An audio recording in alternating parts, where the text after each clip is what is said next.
Governor जो हैं वो भी पाकिस्तान पीपल्स पार्टी के होंगे और सदर का ओहदा जो है ना वो भी पाकिस्तान पीपल्स पार्टी के पास होगा।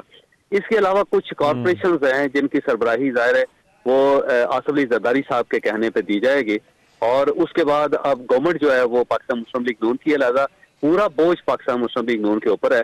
अब इन्होंने ही परफॉर्म करना है और इन्होंने ही अवाम को जवाब देना है। एक और इंफॉर्मेशन जो अंदर से निकल रही लेकिन है आपके ख्याल में ये जो मियां नवाज शरीफ का फिर इस सारे मामले में क्या किरदार होगा, क्योंकि उनका देखिए उनका जो वोटर था, उनकी जो इलेक्शन कैंपेन थी वो यही थी कि चौथी दफा, और वो उनके तो इश्तिहारों में चल रहा था कि पाकिस्तान को नवाज दो, तो वो अब तो पाकिस्तान को शहबाज दो हो गया है, वो नारा वो हो जाना चाहिए। वो उसमें मियां नवाज शरीफ साहब जो है उनका नैरेटिव नहीं जीत सका, ये हकीकत है जिसे मेरा ख्याल नून लीग अब तस्लीम भी कर रही है। तो अब जाहिर है मियां शहबाज शरीफ जो है उसके ऊपर उनके ऊपर पाकिस्तान पीपल्स पार्टी को कोई एतराज नहीं था, पहले से कोई एतराज नहीं था। वो सिर्फ ये कहते थे कि नवाज शरीफ साहब को चौथी मरतबा प्राइम मिनिस्टर नहीं बनना चाहिए। उसमें बिलावल साहब ने किसी जगह एक बार भी ये नहीं कहा कि शहबाज शरीफ को प्राइम मिनिस्टर नहीं बनना चाहिए, उन्होंने सिर्फ और सिर्फ नवाज शरीफ को टारगेट किया था। अब इसके अंदर एक स्पेकुलेशन, ये एक अफवाह या एक साजिश जो है वो ये भी है कि मियां नवाज शरीफ साहब के जो हामी लोग थे जो मियां नवाज शरीफ को प्राइम मिनिस्टर देखना चाहते तो वो सारे के सारे फारग हो गए इस इलेक्शन में, और अब सिर्फ शहबाज शरीफ साहब की जो टीम है वही सामने आ रही है और ये बात बड़ी हद तक दुरुस्त भी लग रही है।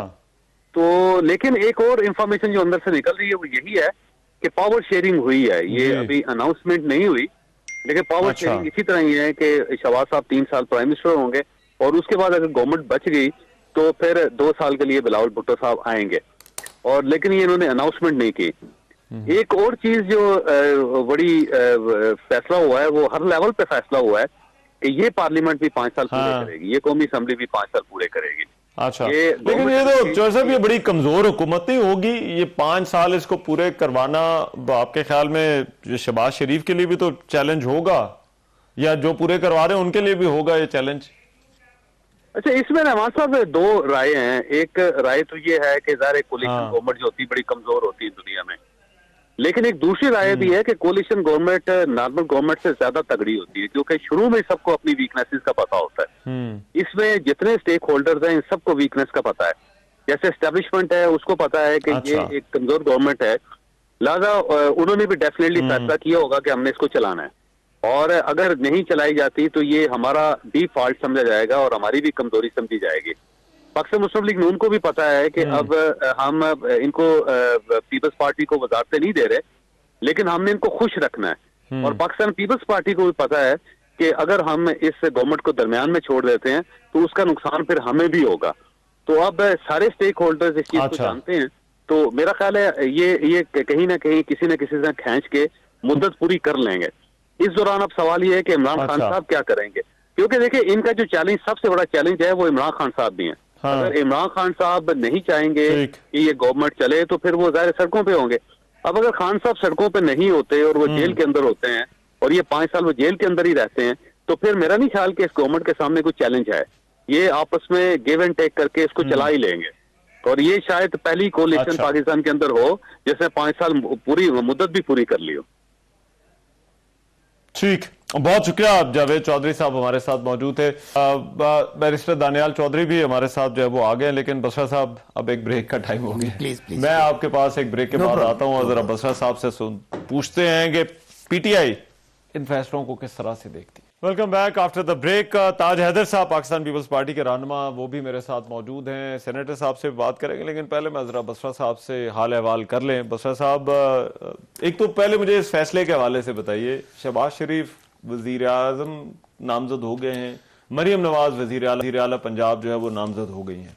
अब आपकी पार्टी ने अपना कैंडिडेट तो लाना है, लेकिन नंबर्स उनके पास हैं, तो आपके ख्याल में कोई मामलात आगे बढ़ेंगे? कौन से नंबर्स, कौन सी इलेक्शन, कौन से एमएनए, कौन से एमपी, जो इलेक्शन कमीशन अदर भाई जाने देना। बात यह है कि क्या आप क्या मकसद क्या हासिल करना चाहते हैं कि पाकिस्तान में जो इंतशार है, जो भूख है, जो अफलास है, जो मारा मारी है, आप इतना बड़ा डाका डाल के, आप इतना बड़ा झुर्रू इलेक्शन करवा के समझते हैं कि पाकिस्तान में स्टेबिलिटी आ जाएगी?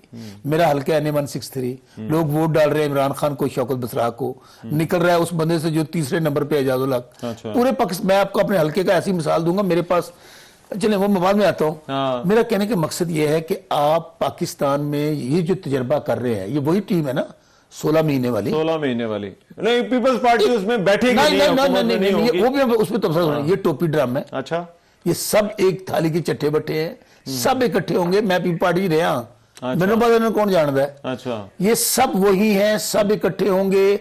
ये सिर्फ उन्हें आख्या हुए इकट्ठे हो जी खान आ रहे हैं। अच्छा, ये इमरान खान जो इस वक्त पाकिस्तान है 80-90% कौम उसके साथ है। जब तक कौम आपके साथ नहीं होगी आप नहीं डिलीवर कर सकते। अब तो कौम को आपने इतना बड़ा चूना लगाया है कि वो कौम जिसको आपने गाजर दे दी, मूली दे दी, पार्टी तोड़ दी, आपने सारा कुछ करके देख लिया। तो मुझे बताएं रिजल्ट क्या हुआ?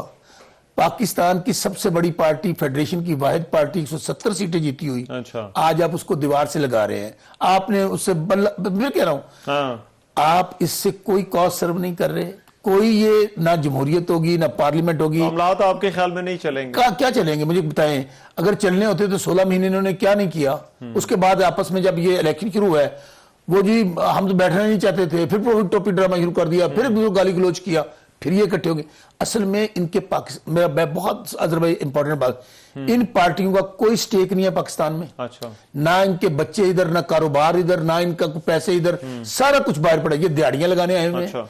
अगर ये दिहाड़ियां लगा के पाकिस्तान की कौम को और मकरूज कर रहे हैं, इन्होंने ये क्या कहा, चमकता यही था ना, इमरान खान ने बेड़ा गर्क कर दिया जब 16 महीने हुकूमत की। जी। अभी भी ये जो 8 महीने गैर आईनी हुकूमत हुई है, ये किसकी थी?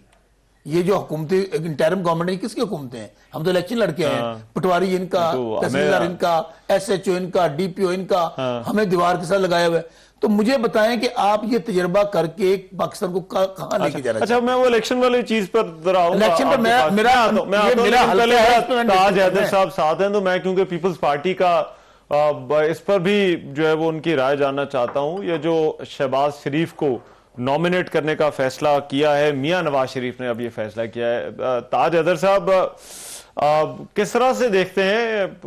आपने कहा कि कैंडिडेट उनका होगा, जो भी कैंडिडेट होगा उसको वोट देंगे, लेकिन वहां से अब शहबाज शरीफ का नाम आ गया है, तो हम क्या करें?